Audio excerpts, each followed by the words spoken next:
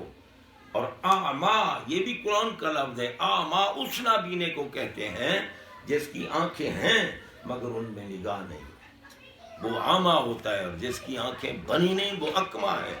میں اکما لاؤ ابرئ الاکمہ، اکما لاؤ جن کی آنکھیں بنی ہی نہیں ہیں، میں آنکھیں بنا بھی دوں گا، نگاہ ڈال بھی دوں گا، کیونکہ یہ کمال میرے رب نے مجھے دیا ہے اور دیا محبوب کے وسیلے سے۔ سبحان اللہ، کیونکہ موتی اللہ ہے اور قاسم مدینے والے آپ۔ سبحان اللہ، بے شک جناب بندہ غور کیجئے کہ بھائی دیکھو ہمارے آقا کی عظمت کی بات ہو رہی ہے، تو پھر آپ دم بخود کیوں بیٹھے، پریشان اور حیران کیوں بیٹھے؟ آقا کا تعارف نہیں ہے، کس بات کا کلمہ پڑھتے ہو؟ جناب بندہ لا الہ الا اللہ جو پڑھتے ہو کہ اللہ کے سوا عبادت کے لائق کوئی نہیں، اس کی الوہیت کا تعارف بھی تو کرو نا، الوہیت سے واقفیت بھی خاص پیدا کرو کہ اللہ ایک ہے، کوئی اس کا شریک نہیں۔ اور پھر محمد بھی کہتے ہو، رسول اللہ بھی کہتے ہو، کیا پتہ تمہیں کہ محمد کس کو کہتے ہیں، رسول اللہ کس کو کہتے ہیں؟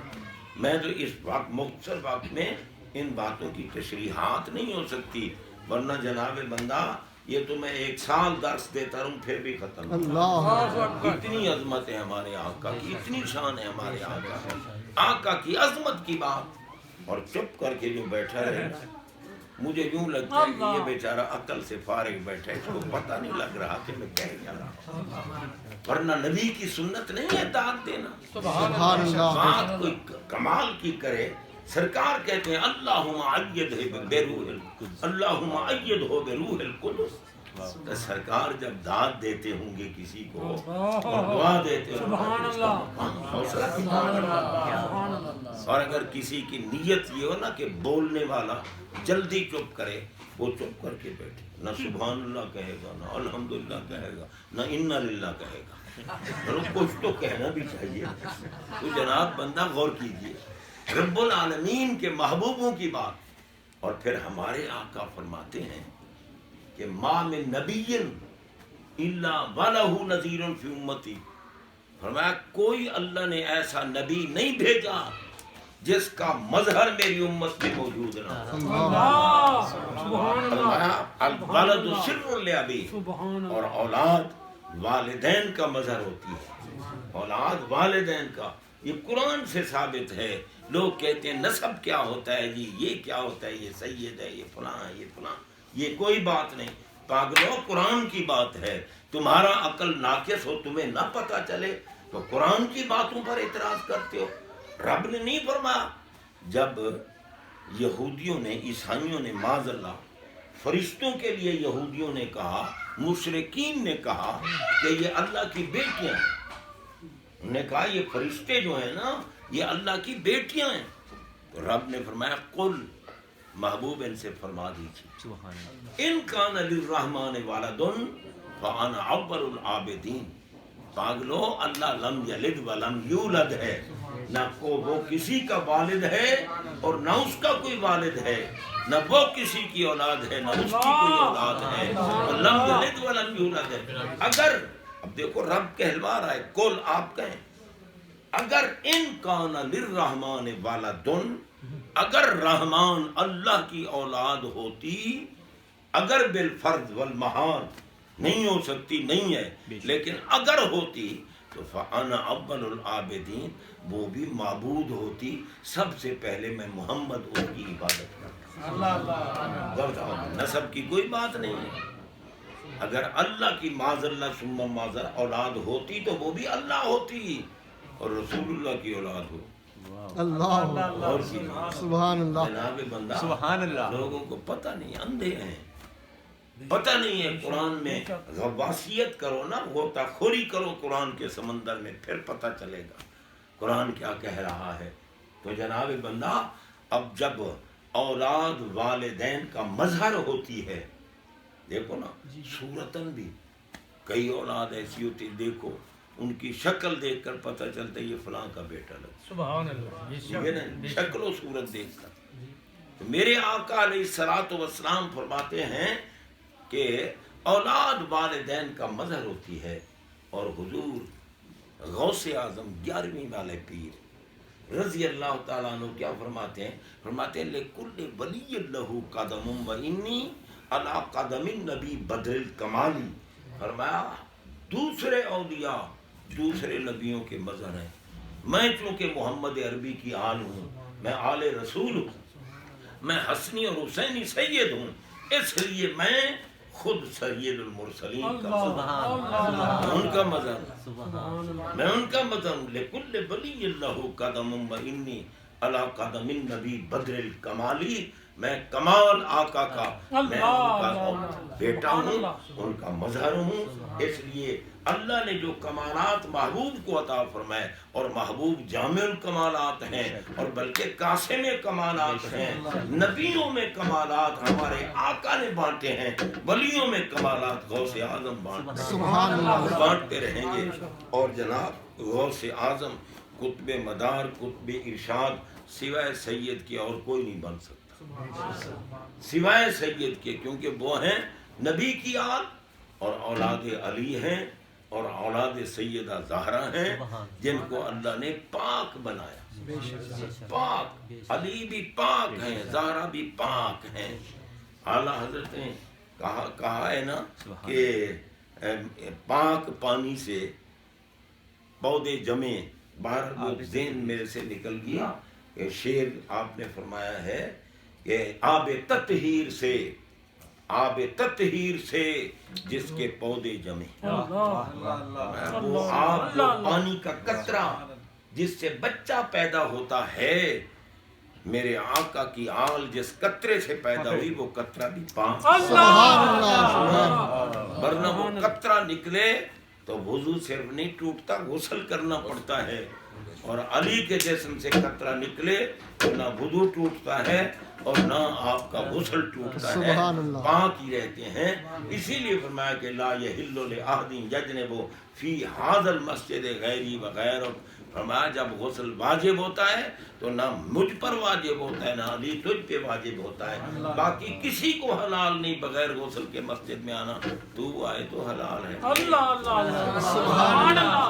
اب بیچارے ملاؤں کو کیا پتا، کیونکہ نبی کی نسل جاری کرنی تھی نا، تو سیدہ زہرا بھی پاک تھی۔ ہر بی بی مہینے میں 3 دن مجبور ہوتی ہے، کم از کم، زیادہ سے زیادہ 10 دن یا عادت کے مطابق، اور جب بچہ پیدا ہوتا ہے تو 40 دن گزارنے پڑتے ہیں یا عادت کے مطابق کم، تو جناب بندہ یعنی کہ نماز معاف ہو جاتی ہے، اور ادھر سیدہ زہرا پاک کا بیٹا پیدا ہوتا اور آپ پیدائش کے فوراً بعد نماز پڑھتے، نماز پڑھتے، پتہ نہیں وہ ملا کس احمد کی جنت میں رہتے ہیں جنہیں زہرا پاک کی عظمت کا پتہ ہی نہیں، علی پاک کی عظمت کا پتہ ہی نہیں، اور ایک ایمان سے یہ الزام آج کل دیا جاتے ہیں علی علی کرتے ہو، علی علی کرتے ہو، یہ رافضیوں کا کام ہے۔ میں نے کہا بے خیر تو ہم رافضیوں کو علی والا بننے نہیں دیتے، علی ہیں ہمارے، ہم رافضیوں کو نہیں بننے دیتے۔ رافضی اس کو کہتے ہیں جو صحابہ کا گستاخ ہو، جو صحابہ کو گالیاں نکالے۔ ہم آقا کے صحابیوں کے بھی غلام ہیں، اہل بیت کے بھی غلام ہیں۔ حضرات محترم حضور غوث اعظم رضی اللہ تعالی عنہ میرے آقا کے شہزادے، اور ولادت کے وقت سرکار تشریف لائے، جب پیدا ہوئے نا غوث اعظم، تشریف لائے اور فرمایا کہ ھذا ولی و محبوبی، آپ کے والد گرامی کو کہا آتاک اللہ ابنا صالحا، آپ کو اللہ نے بڑا صالح بیٹا عطا فرمایا ہے، ہوا ابنی و ولی و محبوبی و محبوب اللہ تعالی، یہ میرا بیٹا ہے، میرا ولی ہے، وارث ہے، یہ میرا بھی محبوب ہے۔ سیکون لہ شان فی الاولیاء والاقطاب کشانی بین الانبیاء والرسل، فرمایا کہ ان قریب دیکھ لو گے جس طرح نبیوں اور رسولوں میں اللہ نے مجھے سب سے عظمت والا بنایا ہے، اسی طرح ولیوں غوثوں کتب میں یہ سب سے عظمت۔ اسی لیے آپ نے اعلان کیا کہ قادمی حاضر ہی